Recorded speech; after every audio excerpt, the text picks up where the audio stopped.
Hi అండి. అందరికీ నమస్కారం. ప్రభుత్వ ఉద్యోగుల పీఆర్‌సీ, ఐఆర్‌కు సంబంధించి ఒక ఇంపార్టెంట్ అప్డేట్ అయితే రావడం జరిగిందండి. దీనికి సంబంధించి పూర్తి సమాచారంలోకైతే వెళ్ళిపోదాం. ఐఆర్ లేకపోవడం వల్ల ఉద్యోగులకు ఆర్థికంగా ఎంతో నష్టపోతున్నారు. ఉదాహరణకు ఒక ఉద్యోగి బేసిక్ సాలరీ 60,000 అయితే దానికి 25% ఐఆర్ కలిపితే నెలకు సుమారు 15,000 అవుతుంది. అదే ఒక సంవత్సరానికి ఒక ఉద్యోగికి 1,80,000 అవుతుంది. అలాగే తెలంగాణలో దాదాపు 4,50,000 మంది ఉద్యోగులు, 2.5 లక్షల మంది పెన్షనర్లు ఉన్నారు. కేవలం ఐఆర్ మాత్రమే ఒక ఏడాది ఆలస్యమైతే 7,00,000 మందికి 1,80,000 వేరేసి చూస్తే 12,600,00,00,000 నష్టం జరుగుతుంది. ఇది ఉద్యోగుల జోబు నుంచి ప్రభుత్వం దోచుకున్న డబ్బు అని ప్రభుత్వ ఉద్యోగులు చెబుతున్న లెక్క. అలాగే పీఆర్‌సీ ఆలస్యం అంటే 5 సంవత్సరాలకు ఒకసారి రావాల్సిన బేసిక్ సాలరీ పెరుగుదల ఆగిపోతుంది. దీని ఎఫెక్ట్ అన్ని రంగాలపై ఉంటుంది. అందులో ఒక డీఏ నష్టం. సాధారణంగా కొత్త బేసిక్ సాలరీ మీద డీఏ కలుపుతారు. బేసిక్ పెరగకపోతే ప్రతి 6 నెలల డీఏ కూడా తక్కువ. ఉదాహరణకి 60,000కి 4% డీఏ ఇస్తే 2,400. పీఆర్‌సీ తర్వాత బేసిక్ 75,000 అయితే 4% డీఏతో 3,000 అవుతుంది. ప్రతి 6 నెలలకు 600 ఉద్యోగికి నష్టం కలుగుతుంది. అదే జీవితకాలం లెక్ లెక్కేసుకుంటే ఎంత ఉంది? అలాగే రిటైర్మెంట్ బెనిఫిట్స్ విషయానికి వస్తే పెన్షన్ చివరి 10 నెలల యావరేజ్ బేసిక్ మీద 50% పీఆర్‌సీ లేకుండా రిటైర్డ్ అయితే నెలకి 5,000-10,000 తక్కువ జీతం వస్తుంది. 25 సంవత్సరాల పెన్షన్ కాలంలో ఆయా ఉద్యోగులు 15-30 లక్షలు నష్టం వాటిల్లే అవకాశం ఉంది. ఇక గ్రాట్యుటీ విషయానికొస్తే 16.5 నెలల బేసిక్ మ్యాక్స్ తక్కువ.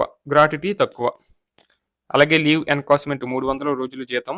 బేసిక్ పెరగకపోతే 2-3 లక్షల మేరకు ఒక్కో ఉద్యోగికి నష్టమే వాటిల్లుతుంది.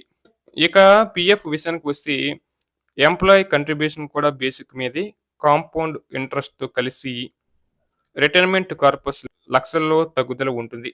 అలాగే ద్రవ్యోల్బణం వర్సెస్ స్తంభించిన జీతం. 2018 పీఎస్‌సీ తర్వాత 7 సంవత్సరాలు అవుతుంది.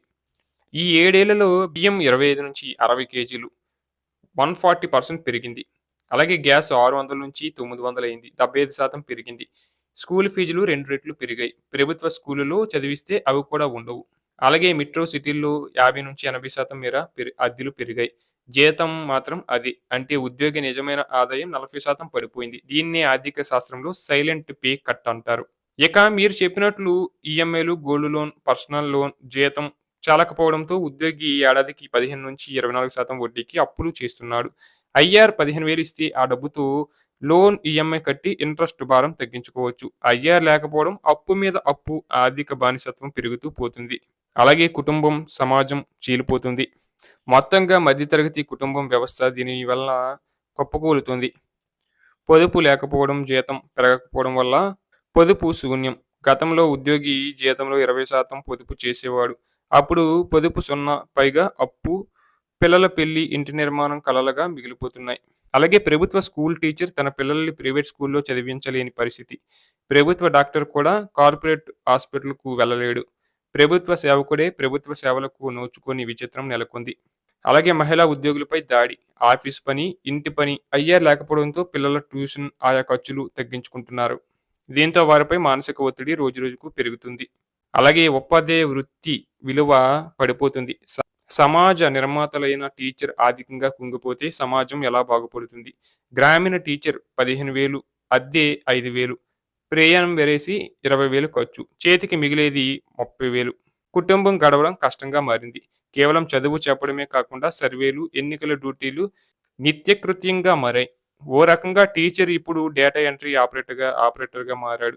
గతంలో ఉన్న గౌరవం ఇప్పుడు లేదని చెప్పాలి. ప్రభుత్వ వాదనను తిప్పికొట్టే వాస్తవాలు. ఖజానా ఖాళీ అనేది ఉద్యోగి జీతం దగ్గరికే వస్తుంది. కానీ నిజానికి ఉచితాలు, సంక్షేమం పేరుతో వేల కోట్లు ఖర్చు చేయడానికి ప్రభుత్వం దగ్గర డబ్బులుంటాయి. అంతేకాదు కార్పొరేట్ రాయితీలపై కోట్లకు కోట్లు మాఫీ చేస్తున్నారు. ప్రచారంతో పాటు ప్రాజెక్టు వ్యయాలను వందల కోట్లు ఖర్చు చేస్తున్నారు.